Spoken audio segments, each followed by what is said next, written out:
Ayon sa tala ng MMDA, 172 na ang nasawi, habang mahigit 5,000 naman ang sugatan dahil sa pagtawid sa mga kalsada noong nakaraang taon. Tunghayan ang ilang aksidenteng nakuhanan ng CCTV at alamin kung paano makakaiwas sa ganitong mga aksidente.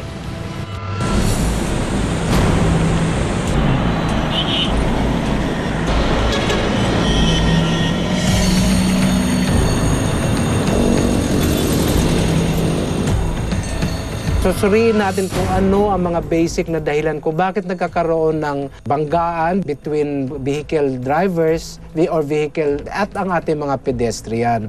Kung ano ang ating kakulangan sa engineering deficiencies natin at saka mga traffic management measures.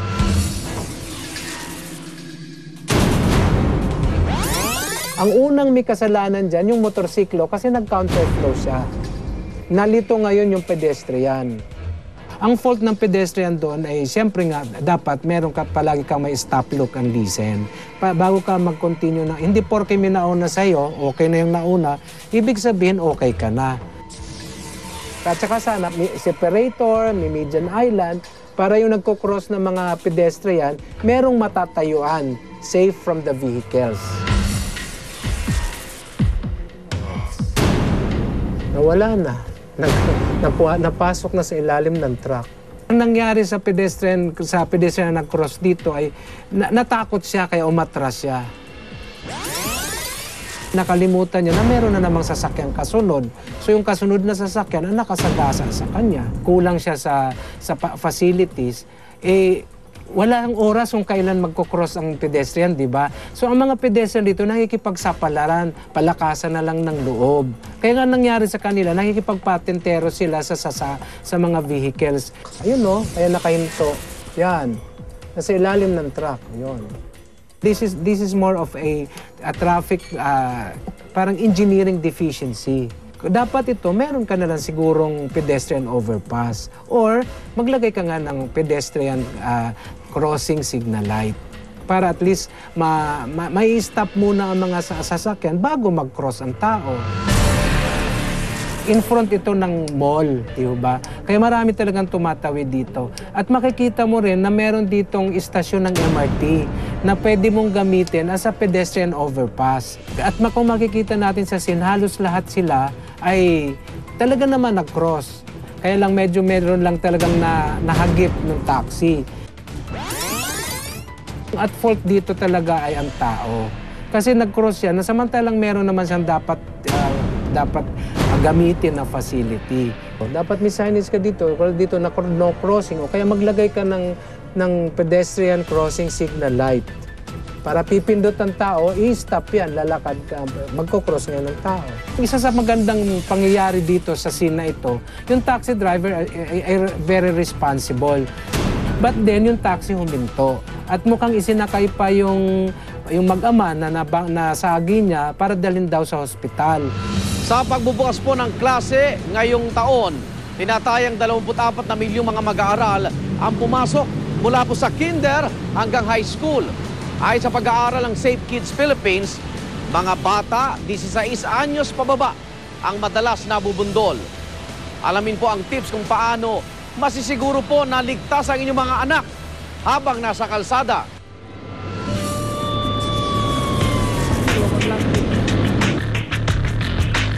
Isa sa 5 namamatay sa kalsada natin ay bata. Isa sa 4 na nasasaktan sa kalsada natin ay bata rin. Ang edad 15 anyos pababa. Sa ating edad o adult tawagin natin, kaya natin tansyahin, parating ang jeepney, alam natin, kaya kong takbuhin na makakatawid ako. Ang bata na 10 years old and below, hindi pa sapat ang development niya, na hindi niya kaya yan.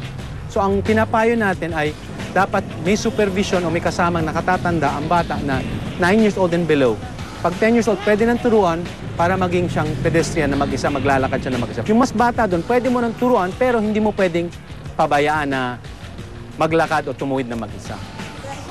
Hindi pa nila kaya.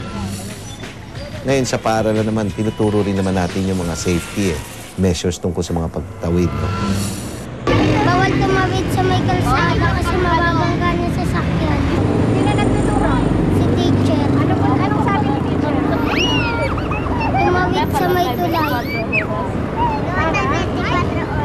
hindi mabangga. Huwag daw kami tatawid dito kasi po may namatay na daw po dito. Minsan rin po natatakot kasi po mabibilis masakyan. Yung iba rin po kasi wala po mga pakailan kahit may masagasaan sila.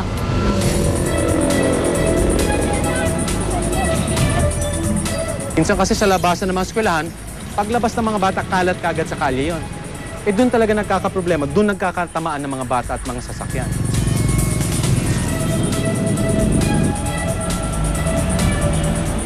Lagi tayong nakikipag-coordinate sa DPWH, sa DILG, sa MMDA, pati sa PNP. Ang kagandahan nito, yung PNP, magtatalaga rin ng tinatawag nilang Police Assistance Desk sa bawat eskwelahan natin. Para nga merong seguridad yung mga ating mga guro at yung mga estudyante natin. Tsaka lokal na pamahalaan, kung pwedeng i-repaint na yung mga pedestrian lane at tsaka tanggalin yung mga vendors doon sa surrounding area ng mga paaralan natin. Sa 100 million Filipinos, 20 million Filipino school children walk to school. Ganun karami ang pagkakataon na may masira na buhay habang bata pa. Isipin mong epekto sa pamilya. Eh, yun ang kinabukasan natin. So, talagang problema ng buong Pilipinas, I think. So, dapat bilang driver, bilang naglalakad, bilang magulang, bilang teacher, lahat tayo may katungkulan dito.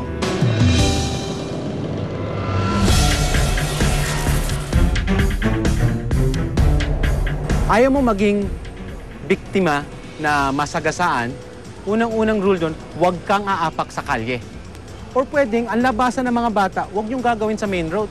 Meron naman side exit minsan ng eskwelahan. Pangalawa, magtatakda ka ng speed limit doon. Sabihin namin, doon ka sa sidewalk maglakad. Kasi minsan, walang sidewalk eh. So gumagawa, ang magagaling ng mga magulang o mga eskwelahan, gumagawa ng tinatawag ko virtual sidewalk. Lalagay sila ng lubid sa pagitan ng dalawang patpat na nakatayo.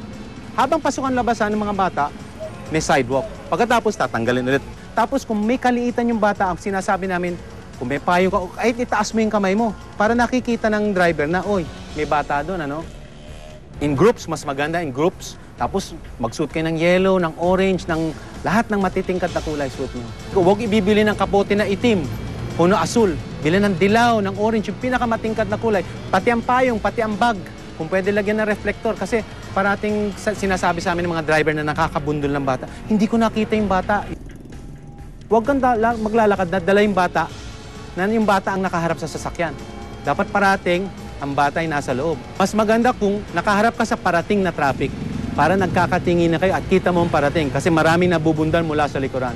Lalo na kung walang sidewalk, mas magandang may kaharap ka na traffic.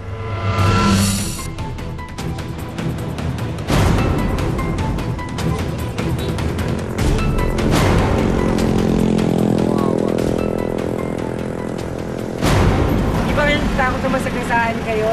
Hindi daw. Bakit? Sanay na po kami dyan. Kilalanin